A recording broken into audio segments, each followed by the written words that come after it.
Halo Bapak Ibu, teman-teman semua, kembali lagi bersama saya USMCR10 di channel Usmat Crew, channel berbagi. Pada 10 video sebelumnya telah saya bahas mengenai soal-soal tes potensi akademik untuk seluruh guru mata pelajaran dan guru kelas. Yang mana video part ke-10 ini merupakan video terakhir untuk tes potensi akademik. Dan pada kesempatan kali ini saya akan memulai pembahasan pertama untuk soal-soal pretest PPG bagi guru matematika tingkat SMP. Oke teman-teman, langsung saja kita ke soal yang pertama.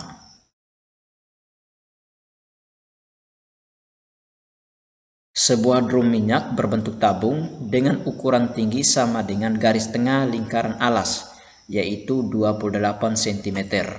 Berapa liter minyak yang harus diisi agar drum tersebut penuh? Nah teman-teman, sebenarnya ini adalah kita menghitung volume tabung itu sendiri, lalu hasilnya kita bawa ke dalam satuan liter. Jadi di sini kita menggunakan volume tabung ya. Volume tabung sama dengan PR kuadrat T. Ya. Di sini sudah kita ketahui bahwa diameter sama dengan 28 ya. Diameternya 28, maka R sama dengan 14. Maka kita gunakan rumus PR kuadrat T sama dengan 22/7 kali 14 kali 14 kali 28. 14 bagi 7 sama dengan 2. Yang tinggal hanya 22 kali 2 kali 14 kali 28. Itu hasilnya sama dengan 17.248. Jangan lupa ini volume tabung, jadi satunya cm kubik, cm pangkat 3. Nah teman-teman, yang ditanya di sini adalah berapa liter minyak yang harus diisi agar drum tersebut penuh. Kita tahu bahwa 1 cm kubik itu kan sama dengan 0,001 liter atau per 1000. 1 per 1000 ya. Maka 17.248 cm kubik itu sama dengan 17,248 liter. Kita bagi dari 1000 ya. 17.248 bagi 1000 sama dengan 17,248 liter. Oke teman-teman, jawaban yang benar ada pada alternatif A. Soal nomor 2. Ongkos parkir mobil Y ditarik berdasarkan jam parkir X dengan menggunakan rumus Y sama dengan 3000 tambah 1500 X kurang 1 untuk X lebih besar 1. Maka ongkos parkir untuk 3 jam adalah, ya teman-teman, ini ongkos parkir 3 jam, berarti X ini lebih dari 3, lebih dari 1 ya, ini sudah lebih dari 1 yaitu 3 jam. Maka langsung saja kita substitusikan ke dalam persamaan ini, kita ganti saja nilai X nya dengan 3. Jadi 3000 tambah 1500 kali 2 sama dengan 3000, jadi 3000 tambah 3000 sama dengan 6000. Ya, jadi selesai ya sebenarnya. Ya, dari 3000 tambah 1500 kali 3 kurang 1 itu kan 2. 1500 kali 2 sama dengan 3000. Untuk lebih jelasnya perhatikan di sini teman-teman. Ini kan seperti ini ya. Y sama dengan 3000 tambah 1500 kali X kurang 1. Kita ganti nilai X dengan 3 karena ini adalah jam parkirnya yaitu 3 jam. Jadi Y sama dengan 3000 tambah 1500 kali 3 kurang 1. Y sama dengan 3000 tambah 1500 kali 2. Y sama dengan 3000 tambah 3000 sama dengan 6000 ya, 6000. Jadi jawabannya A. Oke, soal nomor 3. Sudut merupakan pertemuan dua sinar garis yang bertumpu pada titik pangkalnya. Jika 3 buah sinar garis bertemu dalam satu titik, maka akan menghasilkan 3 buah sudut. Jika 4 buah garis bertemu dalam satu titik, maka akan menghasilkan 6 buah sudut. Jika 15 garis bertumpu pada satu titik, maka akan menghasilkan berapa buah sudut? Nah, teman-teman, kita perhatikan di sini. Yang pertama adalah 2 sinar garis, ya, 2 sinar garis itu menghasilkan 1 sudut. Lalu yang kedua, 3 sinar garis. 3 sinar garis menghasilkan 3 sudut. Lalu 4 sinar garis menghasilkan 6 sudut. Nah, teman-teman, di sini kita menemukan polanya. Menemukan polanya, kita lihat selisih antara yang pertama, kedua, dan ketiga. 1 ke 3 ini selisihnya 2, 3 ke 6 ini selisihnya 3. Berarti selisih 2, selisih 3, yang berikutnya pasti selisihnya 4. Kalau begitu 5 sinar garis maka akan mendapat 10 sudut. Dan seterusnya 6 sinar garis akan menghasilkan 15 sudut. Nah teman-teman, bagaimana pertanyaan ini kalau diminta adalah berapa banyak sudut jika 1000 sinar garis? Ya seperti itu. Tidak mungkin kita menulis ini satu persatu hingga dengan 1000, maka kita harus menemukan polanya, setelah itu buat dalam bentuk rumus. Ya, di sini sudah saya dapat rumusnya seperti ini. 1/2 N kali N kurang 1. Sebelum kita lanjut, coba kita buktikan dulu. 1/2 N kali N kurang 1. Coba kita masukkan N sama dengan 2. N sama dengan 2.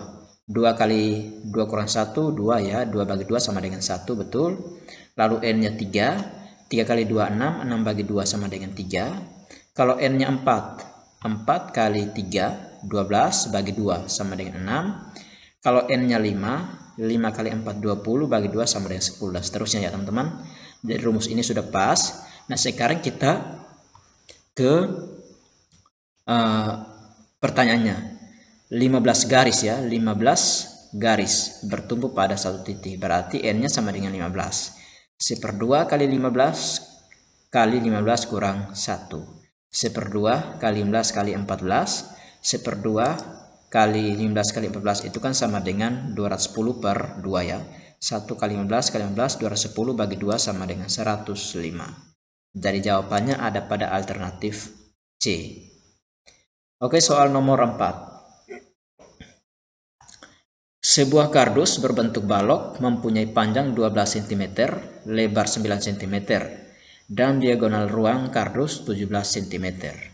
Jika tinggi kardus sudah dihitung, maka luas permukaan kardus tersebut adalah, nah teman-teman, untuk menghitung luas permukaan kardus atau balok tersebut, tentunya kita harus mencari terlebih dahulu tingginya. Tidak bisa kita mencari volume atau luas permukaan jika tinggi tabung belum diketahui. Oleh karena itu kita mencari tinggi tabung terlebih dahulu. Nah di sini coba kita gambarkan seperti ini. Panjangnya 12, lebarnya 9. Nah tinggi tabung belum kita ketahui. Di sini kita akan mencari tinggi tabung dengan menggunakan diagonal ruang ya, diagonal ruang. Karena sudah diketahui diagonal ruang sama dengan 17. Ini diagonal ruangnya seperti ini. Misalkan saya ambil ini ya. Diagonal ruang kan bisa dari B ke H, bisa dari D ke E, bisa dari C ke E, bisa juga dari A ke G. Di sini saya ambil contoh seperti ini, dari B ke H. Lalu untuk menghitung tinggi tabung ini kan sama dengan rusuk tingginya ini. Bisa AE, bisa BC, BF, bisa CG, bisa juga DH. Ini adalah tinggi-tinggi tabung, tinggi tabung. Maaf, tinggi balok ya. Tinggi balok atau tinggi kardus tersebut. Nah teman-teman, nah untuk mencari tinggi ini perlu kita mencari diagonal alas ya, diagonal alas seperti ini. Ini diagonal alas. Nah untuk menghitung diagonal alas ini kita menggunakan rumus teorema Pitagoras karena ini adalah sisi miring dari segitiga ABD atau BCD ya. Dengan kita mencari panjang BD menggunakan rumus Pitagoras ya. Maka di sini yang kita mau cari adalah sisi miring. Maka kita menggunakan tambah jadi 12 kuadrat ya, 12 kuadrat tambah 9 kuadrat. 12 kuadrat sama dengan 144 tambah 9 kuadrat sama dengan 81. Jadi kita jumlahkan sama dengan 225. Akar 225 itu sama dengan 15 cm. Oke teman-teman, ini adalah diagonal alas ya, diagonal alas kardus ya, diagonal alas balok. Nah teman-teman, sekarang sudah kita dapatkan diagonal ruangnya 17, diagonal alasnya adalah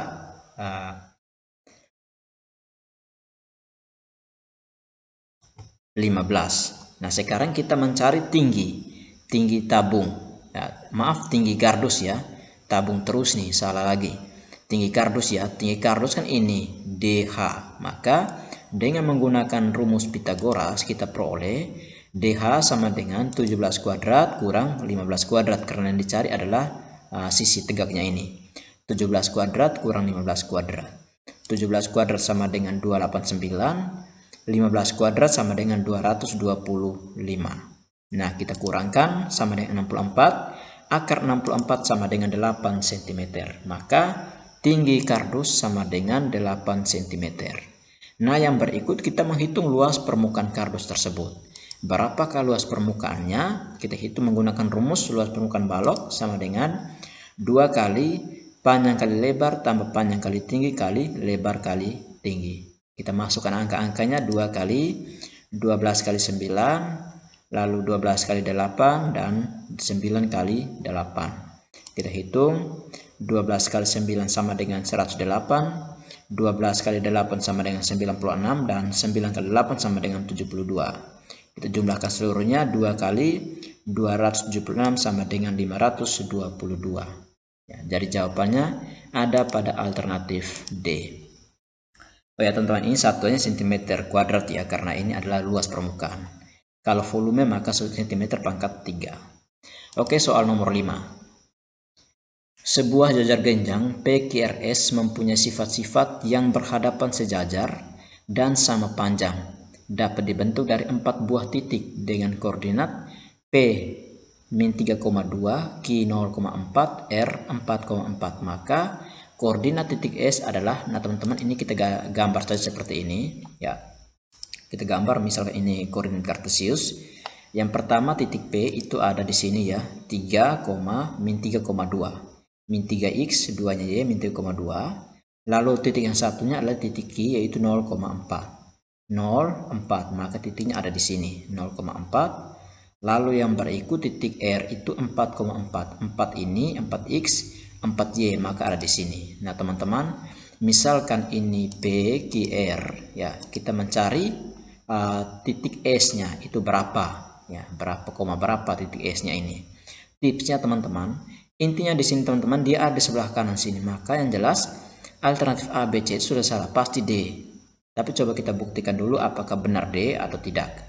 Nah, tipsnya teman-teman, kita lihat hitung dari Q ke R ini berapa satuan. Nah, kalau gambarnya seperti ini ya, ini kan berapa satuan dari Q ke R, lihat 1, 2, 3, 4. 4 satuan dari Q menuju ke R, 4 satuan, maka di sini juga dari P kita hitung 4 satuan. Ya, 1, 2, 3, 4 ada di sini. Ya, ini disebut titik S. Nah, berapa ini? 1,2. Jadi pas ya teman-teman, alternatif D 1,2. Kalau digambarkan seperti ini. Ya. Ini jajar genjang.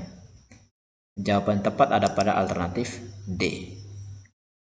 Oke, soal nomor 6. Baris yang terbentuk adalah 1357, maka besarnya suku ke-10 adalah, ya teman-teman, ini soal mudah sekali ya, karena ini pola bilangan ganjil. Besarnya suku ke-10 ya, ini langsung saja kita memikirkan atau kita ya memikirkan bilangan ganjil ke-10 itu berapa, yaitu sama dengan 19 ya, 19. Kalau soal seperti ini teman-teman, pola bilangan ganjil ataupun bilangan genap, cukup kita mengingat bilangan ganjil kesekian itu berapa, bilangan genap kesekian itu berapa. Jangankan 10, 100 pun kita bisa ya teman-teman, karena ini soal mudah. Lalu bagaimana jika soal ini diminta adalah misalkan bilangan ganjil atau misalkan besarnya suku ke 1250. Nah, ini agak rumit ya teman-teman. Jadi kita menggunakan rumus yaitu rumus barisan aritmatika. UN sama dengan A tambah N kurang 1 kali B ya. UN sama dengan A tambah N kurang 1 kali B. A adalah 1, N sama dengan 2, selisihnya ya. Selisihnya terus N sama dengan 10, beda sama dengan 2 selisihnya. Jadi dimasukkan ke rumus 1 tambah 10 kurang 1 kali 2 sama dengan 19 ya. Seperti itu ya teman-teman. Ini mudah sekali. Nah, ini kita buat rumus jika ditanya adalah suku yang sangat besar sehingga tidak bisa kita langsung menjawab seperti yang suku ke-10 ini. Kita bisa menggunakan rumus UN sama dengan A tambah N kurang 1 kali B. Oke, soal nomor 7. Bayangan titik P dan Q oleh refleksi terhadap Y sama dengan min X adalah P aksen 3,5 dan Q aksen sama dengan Q aksen 4,6. Maka koordinat titik P dan Q adalah, nah teman-teman ini juga mudah sekali. Kita tidak perlu cakra ya teman-teman ini. Ini cukup kita lihat, tipsnya adalah nilai X berpindah menjadi nilai Y berpindah menjadi nilai X. Ya, jadi X ganti dengan Y menjadi X. Ya, X menjadi Y menjadi X. Lalu yang berikut tandanya juga berubah. Jika tandanya positif diubah menjadi negatif, tanda negatif diubah menjadi tanda positif. Nah teman-teman, yang pertama kita perhatikan P aksen 3,5. Nah tipsnya kita rubah ya. Kita rubah nilai Y ini menjadi X berarti 5 ya. 5,3. Namun tandanya harus kita ubah semuanya karena ini positif maka menjadi negatif. Min 5, min 3 dan Q-nya min 6, min 4. Jawabannya ada pada alternatif A. Oke teman-teman, demikian yang dapat saya bahas pada kesempatan kali ini. Sampai jumpa di video berikutnya. Terima kasih.